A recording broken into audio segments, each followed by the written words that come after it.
This is Neil Schneider for MTBS-TV at GDC 2015. Clearly, this is, I will call it the first year of VR.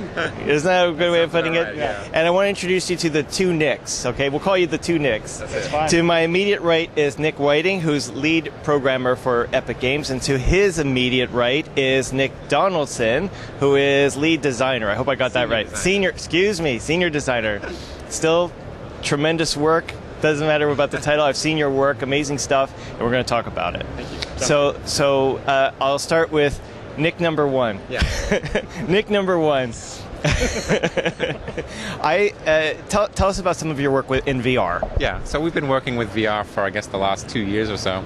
I put together a lot of the work on the Showdown demo, which is the one with the car flipping and the bullets flying into and stuff, with a small team of other guys at Epic. And then I worked most recently with Weta on our collaborative work on the Thief in the Shadows demo, which is the Smaug in the Hobbit movie demo that we just put together now. Helping them get that into a really compelling experience. Now, did you both work on the Hobbit demo together, or? Yep, I was working on more kind of the technical end of side, and he was working more on the optimization and design and content, collaborating with Wepic. That's actually a good term, Wepic, Weta, and actually being on site and working with them in the editor while I was trying to make sure everything was technically performant. We had the integrations with the latest Oculus stuff to pull off the other side of the demo. So why don't you tell us about the Hobbit demo? Now, one of the challenges is we can't actually show the demo. We can only talk about the demo and how impressed we all are with it. But, you probably went through I imagine you went through a bit of a learning curve in putting a virtual reality experience like this together. Can you tell us what you went through? So let's talk a little bit about the design aspects of it. Absolutely.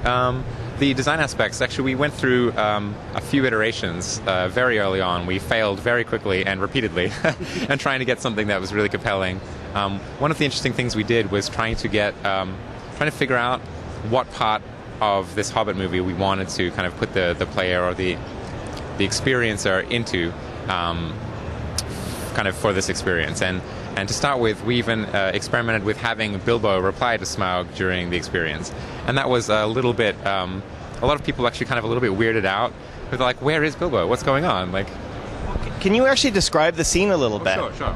Currently, the way we ended up shipping it was that you're standing in kind of the middle of the big gold hall, and all of a sudden, you hear some coins kind of sliding and moving around, and it's like all of a sudden there's a big dragon that comes out of the coins, and he's looking for you, and you're invisible. You're wearing the ring, and he eventually finds you and is he sets you on fire at the end. So. Spoilers. I know. Spoilers. So, now you said that you had a fair bit of failure before you came up with the success that we're seeing at GDC today. Can you elaborate as to what kind of failures you had? What challenges did you face that you didn't anticipate? Yeah, it's like some of the creative choices we made to start with, where we tried to have, we started off by cutting little bits of the film together and kind of imagining what that would be like, and then putting them into the experience really quickly in a very rough form. And one of the early ones was that we actually had you as the player. Instead of being a silent protagonist, you were actually Bilbo, and he was replying to Smaug as you were kind of going through the experience. And a lot of people were like, where is he? Is that me?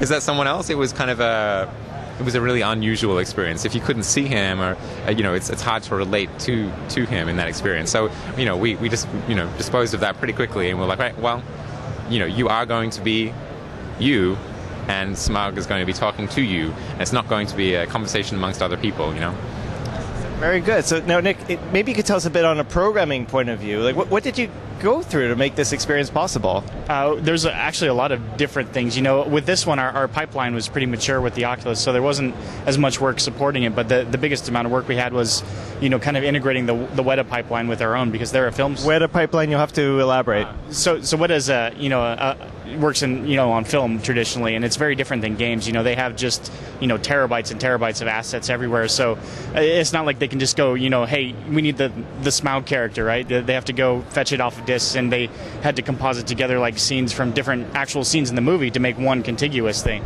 So am I correct? So you actually had assets from the movie that had to be repurposed for this digital experience. Exactly. So we kind of used we made a base model of the dragon that was, I think, 400,000 triangles or something in the end. didn't end up being quite that high, but it was, we turned into a very, very realistic runtime. I think it was 100 and something odd in total. Yeah, and then we basically use this simulation that they do. They have super complex musculature and skin models and stuff, all these layers where they shoot it over the fence to their supercomputer farm. It still takes days to come back with a single frame, that was like 2 minutes worth of animation that we had here. So we used make the results of that into textures and animated the vertices on there so that we can run it at real time. So we didn't have to simulate all that sort of stuff at runtime. We kind of took the results of what they come up with from the movie and then put that in real time. So is it literally a recreation of a scene in the film? Is that literally what happened? It's actually a few different scenes in the film, kind of composited together. Combination of maybe about 10 or 15 minutes worth of film into a much shorter, condensed section. I think it was 5 or 6 different kind of scenes and cuts that they kind of munged together to make the one experience. Now, you're both obviously very enthusiastic about virtual reality and what's to come. What is it that excites you the most about this? I'm really, really excited about being able to interact with these virtual worlds we're making now. We're finally seeing some input coming into like the HTC headset with their inputs is just like amazingly exciting to me. To be able to not just be in these worlds, but to participate in them and to actually, move things around and pick things up and inspect things and look, and that's amazingly exciting. And Nick, what about yourself? It's kind of the same thing. This is the first time that we've kind of had all the bits and pieces of things together. So what was really fun about the Wedded demo was kind of trying to push the visual fidelity because we got these great new cards from NVIDIA, and we could really, like, how close to a cinematic experience can we make it feel like you are Bilbo in the treasure hall staring down a dragon that's, 5 stories tall in your face. But also, I'm excited when we came to GDC to see that people have already... There's so many players in the field now, and we're going to have things like control and all these other kind of sticky problems that we were kind of just looking over for the time being are actually starting to be tackled in a concrete way, and we've picked a direction and we're just going with it. So it's a great time to be here. One of the things I've been experiencing when I go to these things, like for example Crescent Bay, phenomenal. Valve, I'm looking forward to seeing it, phenomenal, I'm sure.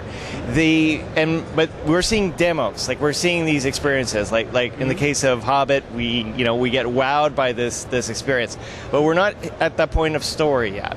We're not at that point where we're actually going from stage A to B to C.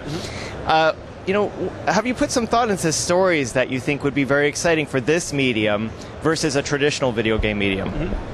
Personally, one of the things I find really exciting is kind of the slightly surrealistic experiences where, since you're in VR, you don't have to necessarily recreate the real world as it is. You can do things to kind of play around with, when you look away from something, if you look back, maybe it's totally different. There was one kind of, it was an indie game kind of experimental thing where they told a story, and as you looked around, after you looked away from something, when you look back, it would be a completely different world, and they would do tricks like, look up into the sky, there's a meteor, and then when you look back down, the whole world was just on fire and stuff like that. And I really love how with VR as a medium, you're not bound and constrained by the rules of film or TV or anything like that. You can really play around with your perception of reality, as opposed to just trying to recreate reality. What about your thoughts? I'm really surprised that when we started in this a couple of years ago, we thought games would be the number one thing that people would be excited about. But more recently, I've been seeing just as many, if not more, people who are really excited to tell stories in this medium. And it's really exciting to see like Oculus spinning up their story teams, and they've got some really talented people kind of working on stories in these worlds. When people talk about the convergence of kind of all these mediums, to me, sure, I see the technology as converging sooner rather than later, but this isn't. I don't think all mediums are going to converge into one. Plays didn't go away because movies came around, and this is a new medium. It's different. It's going to be there are a whole kind of slew of things we're going to learn about it, and I think storytelling in virtual reality is going to be one of them, and I'm pretty excited to see what they come up with. Now, what are your thoughts? There is a long history of video games. I mean, it's like 20 plus years, and I think even that's a low number right now. But, you go back to the days of Doom, and you have these 3D environments, these 3D games. Do you think there's any benefit to, having these games recreated in VR? Or do you think we should always be focused on starting from scratch? Like always, should we divide the world in traditional games and then strictly VR or immersive tech games? I think there's some experiences translate over naturally. I mean, there's a lot of kind of like the RTS sort of games where it's really fun to pick up little people and interact with it and feel kind of like a god looking down and messing around with reality. Like I'd love to see something like Black and White in VR, where you can actually pick up your little guys and. I'm not sure it's that important that we do something new or something different. It's more about what works in VR. Works in VR. What makes it a better experience? I don't think you should try to force fit a square peg into a round hole, but there are things that kind of naturally fit into that. If it's a round peg. Yeah, might as well slot it in, right? So you're working on the creative side. You're the artists, and of course the programmers, which is a form of artistry as well. And we've talked about the displays and the content. Do you have any idea what kind of machinery is needed to make this stuff work? I mean, are we going to have to see a radical change in graphics processing power to make these experiences a reality, or is the technology readily available today? He's the right person for that question. I kind of think it highly depends on the experience. If you're going for something like we were doing with the wedded demo, where you want something that's hyper realistic and you can really say we're going to install this somewhere and just blow out our hardware budget and make something that looks great. I think there's definitely a market for that sort of experience. I mean, it'd be cool to while you're waiting in line to go see the movie to see an experience like this while you're waiting. But I think if you kind of go with a more stylistic approach. It's easy to get these things running at frame rate on much lower end hardware, and I think with the price points that we seem to be hearing about at the show, that it's going to be a consumer level thing. If you can buy a game console, you can buy a VR device, and I think it's been great that people like NVIDIA released the 980 a couple months ago, and it's a $500 card, and in 2 years that's going to be the stock card that kind of comes with your standard off the shelf computer, and that runs the Showdown demo. I mean, our Showdown demo was targeted at a 980, and that's going to be the standard in a year or two. And I take it you could combine these graphics cards to work your way up to the processing power you need? You can keep throwing processing power at it. I mean, everybody's working on, the multi-GPU support. It's coming pretty soon, hopefully. Yeah. Okay, wonderful. Now, this I can't believe. Unreal Engine 4, you're just giving it away? Yeah. What's the story there? Because last year at GDC, we actually went to a subscription model where it was $19 a month for it, and our user base exploded, right? We got out of our traditional kind of games base, and we've had architectural people talk about it. We've had a lot of hobbyists just pick it up and start making these really cool little demos. Indies are making all these cool little games using like the blueprint system and kind of the cool rendering tools that we have. A lot of these storyteller people, we've been talking about, a lot more than I expected, approaching us saying, hey, how do we do this? Yeah, we kind of went from one very narrow focused market to one gigantic market. Because it's affordable and it's because within reach. Mm-hmm. People that would never have looked at game technology before are kind of like, hey, for $19 a month, we can give it a shot and see what happens. So, it all over the place. My wife works at a geology company, and she happened to meet somebody in her office that was using UE4 completely unrelated to her, and like, oh, hey, we're using it for safety training because, people get hurt, but you can make it on the work sites, but you can make simulations to try to improve safety and kind of run people through drills and stuff, since we have an awesome selling games for that. They don't even owe us royalties on that kind of thing. It's great, Wonderful. If we can make it ubiquitous, then it's a win for everybody. Now, you're already supporting Oculus for certain. I'm hearing Valve. Are you planning to add additional support? Like, how diverse do you think you want to go with the engine? We want to support everybody. I mean, that's kind of why you want to use an engine, right? You don't want to do the legwork of supporting all these platforms yourself. So our job is to kind of make it so you make your content in one place and you can use it anywhere, right? So we, like you said, we support Oculus, we support Steam VR and the HTC headset, we support the Gear VR, and we're working with a bunch of other independent kind of hardware manufacturers to support their devices. In 4.7, we just released support for Leap Motion.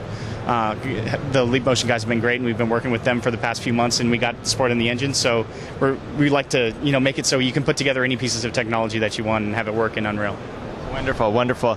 Now, I was actually at, they've been doing roundtables at GDC where the game developers get together, they share, they talk. And, it got me thinking that we're in this space now where, of course, you have the AAA developers, but then you've got the independent developers that may have these novel ideas.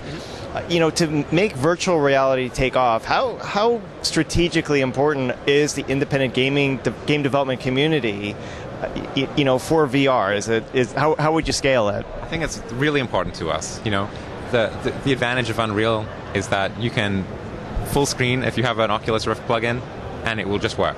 Like, it works. And so, you're starting from that point, and then the barrier to entry to the next point is so slim. You just try one thing, try the next thing, try the next thing. All of a sudden, you've got a game prototype, and that really creative, quick iteration is what's going to be driving kind of innovation in virtual reality for a long time. From a business point of view, and I don't know if you're business guys, but nonetheless, but who is these days?